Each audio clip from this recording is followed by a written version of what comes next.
أهلا بكم سيداتي وسادتي برجاء ربط الأحزمة لمناقشة موضوع في غاية الأهمية. لو أنت لسه مش عارف إيه اللي بتحبه وإيه اللي فعلا نفسك تكمل فيه، بحب أقول لك إن أنت مش لوحدك، وأحب أقول لك إن فعلا المشكلة مش فيك. انت مش غريب وسط الناس دي، وان مش الطبيعي ان انت تبقى عارف حاجة دلوقتي. لو انت لسه في المدرسة او حتى لسه في سن الجامعة او حتى لسه مخلص جامعة ومش عارف برضو انت عايز ايه، هتكمل في انهي كارير، طب انت بتحب ايه هواياتك، ايه الحاجات اللي نفسك تكمل فيها، ايه الدولة اللي نفسك تكمل فيها. فحب اقولك ان ده طبيعي جدا وانك مش لوحدك، وانا كمان كنت في فترة من الفترات مشتت من كل الجوانب لغايه ما قدرت ارد على بعض الاسئله اللي عندي، ومش كلها، لسه في اسئله كتير ما ردتش عليها. تعال اقول لك ايه الحاجات اللي خلتني او ساعدتني اني اقدر ارد على الاسئله دي. خليني اقول لك واحد، هي التجربه. وفي الزمن اللي احنا فيه ده اظن ان معظم الحاجات متوفره جدا ان احنا نجربها. يعني مثلا انا ازاي هعرف ان انا بحب التفاح ولا المانجا من حاجه او من شخص بيجي يقول لي مثلا دي بيوصف لي طعمها، دي مسكره شويه بس فيها مزازه، اما التانية مسكره قوي بس ما فيهاش مزازه، ويقعد يوصف لحاجه زي كده. هل ساعتها انا هعرف فعلا ايه الافضل وانا ما جربتش؟ مش هعرف. لو انا مثلا محتار ما بين مجالين شغل او هوايتين، مثلا ازاي هعرف انا بحب الكوره او بحب السباحه وانا مثلا جربت الكوره بس؟ ازاي هعرف انا بحب فاكهه معينه او اكله معينه وانا جربت واحده بس فيهم؟ ازاي هعرف انا بحب انهي شغلانه وانا مجرب مثلا اتنين او تلاتة؟ انا ما اعرفش، ممكن اكون ما بحبش الشغلانتين او التلاتة اللي انا ما جربتهمش دول. فاذا انا عندي فرصه ان انا اجرب في حاجه تاني. فاول حاجه هي التجربه. وعلشان ان احنا ممكن نقعد نفكر بنفس الطريقه دي ونقول اوكي طيب هنجرب، فنجرب حاجات كتيرة قوي لغاية ما نلاقي عمرنا ضاع، والوقت اللي المفروض نركز فيه كله ضاع بطريقة غريبة. فأنا مش بقول طبعا إني أقعد أجرب طول حياتي أو أقعد أجرب لفترة طويلة جدا، ولكن بجرب في الطريق، بجرب وأنا ماشي. يعني خلينا أفسر حاجة زي كده. مثلا أنا ككرولوس في ثانوية عامة أنا كنت بحب أقرأ كتب. تمام. الكتب دي خلتني ان انا بعد كده اعرف حاجات كتير عن نفسي. يعني مثلا عرفت معلومات عن المجالات، والمعلومات اللي موجودة عندي دي خلتني اعرف حاجات عن نفسي بطريقة غير مباشرة، بحيث ان انا عرفت معلومات عن مجال معين، والمجال المعين ده شفت فيه صفة هي عمرها ما هتتناسب معايا. فاذا طبيعي جدا ان انا عرفت ان المجال ده لما يجي لي في المستقبل او حتى ممكن اتردد وافكر ايه المجالات اللي ممكن تكون بتنفع ليا، هستبعد المجال ده. طب خلينا اديك مثال عملي. انا في اغلب الاوقات ما بحبش اعمل كودينج، يعني انا ما بحبش الكودينج خالص. تمام. قريت عن الموضوع كتير، وقريت ان مثلا علشان تبقى مثلا باك اند محتاج تبقى فاهم كودينج كويس جدا جدا جدا جدا. هل انا بقى بعد ما عرفت المعلومه دي وانا عارف كويس قوي ان انا ما بحبش الكودينج خالص، ودي تقريبا من اكتر العقد اللي في حياتي، ان انا لو قعدت قدام شاشه كده فيها كودز كتير وانا مش عارف ومش هفهم ومش طايق ابص على الحاجات دي، هل فعلا بعد كده هفكر ان المجال ده ممكن يكون مناسب ليا؟ لا.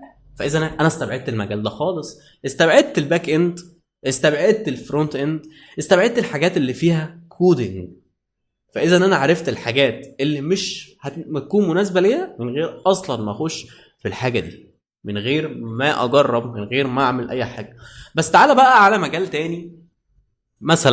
مثلا خليني اقول ان في مجال زي الماركتينج، وفي مجال زي السيلز، وفي مجال زي السايبر سيكيورتي. تمام. الثلاث مجالات مختلفين وانا فعلا ما جربتهمش. في سن ما انا جربت حاليا، بس انا بتكلم في سن ما قعدت مع نفسي كده وقلت انا ما جربتهمش، وقريت ساعتها معلومات عنهم، وعرفت ان انا ما عنديش مشكله مع مجال من الثلاثه دول. حاسس ان انا مش بكره حاجه معينه، وحاسس ان انا ممكن عادي يعني اشتغل اي حاجه من الثلاثه دول. ساعتها ابتديت بقى افكر هو ايه الحاجات اللي ممكن تكون مناسبه ليا. ودي تاني حاجه، ما تاخدش بنصيحة حد بيتكلم عن حاجة لذاته هو.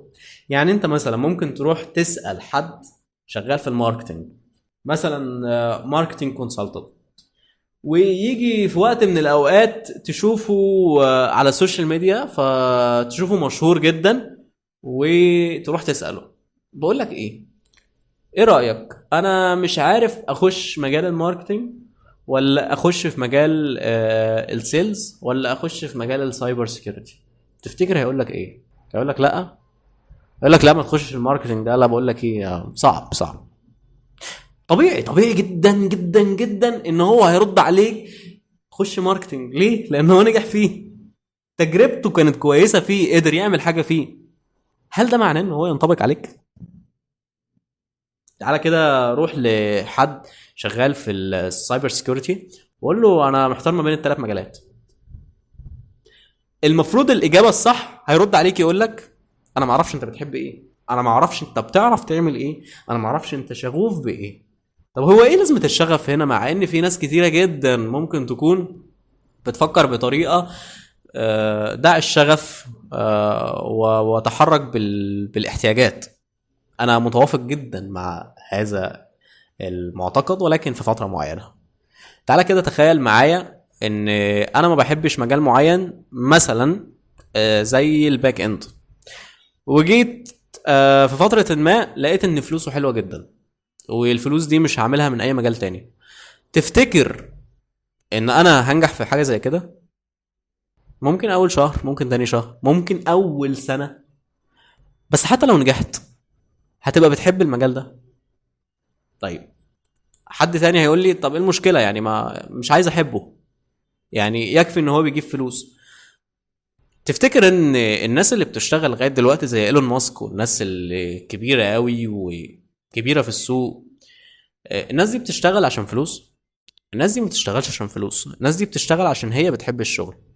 فانا ايه اللي يخليني مثلا اعمل كل يوم حاجه مش بحبها علشان خاطر الفلوس، في حين ان انا ممكن اجرب حاجه تاني اكون بحبها وانا هعمل منها فلوس اكتر بكتير، بس انا ما اديتش نفسي فرصه اجرب، ما اديتش نفسي فرصه اعرف. فعشان كده بقول ان التجربه مهمه بطريقه لا يمكن استيعابها. فلو انت فعلا مش عارف انت عايز ايه، ولسه لغايه دلوقتي مش عارف، قطعا هقول لك جرب. ولما تحب حاجه معينه جرب غيرها وجرب غيرها، بس ما تاخدش وقت. اعرف معلومات، جرب مع اللي متناسب معاك، وبعد كده قرر اذا كنت هتكمل في ده ولا هتكمل في ده. وما تخليش نفسك عايش في كركبه. يعني خصص لنفسك مجالين او ثلاثه هما اللي تكمل فيهم، هوايتين او ثلاثه هما اللي تكمل فيهم. اقصد هنا ان انت تجربهم لفتره معينه، وليكن المجال مثلا او الحاجه دي هتجربها لمده 3 شهور، فانت تقريبا قطعت 9 شهور في حاجه، منهم 3 شهور هم كانوا في الطريق الصح. فالست شهور دول انت ما مشيتهمش غلط، بس انت كنت بتتاكد من الحاجه اللي انت عايزها. 6 شهور بيحددوا مصيرك واهدافك وحياتك الجايه ومستقبلك في حاجات كتيره قوي. ف ممكن تفكر بطريقه ايه، لا 6 شهور ايه اللي ضيعها؟ مش احسن ما تضيع حياتك كلها في حاجه مش بتحبها، في حاجه مش هتنجز فيها، في حاجه مش هتقدر تنجح فيها عشان انت مش بتحبها؟ وده كل الموضوع.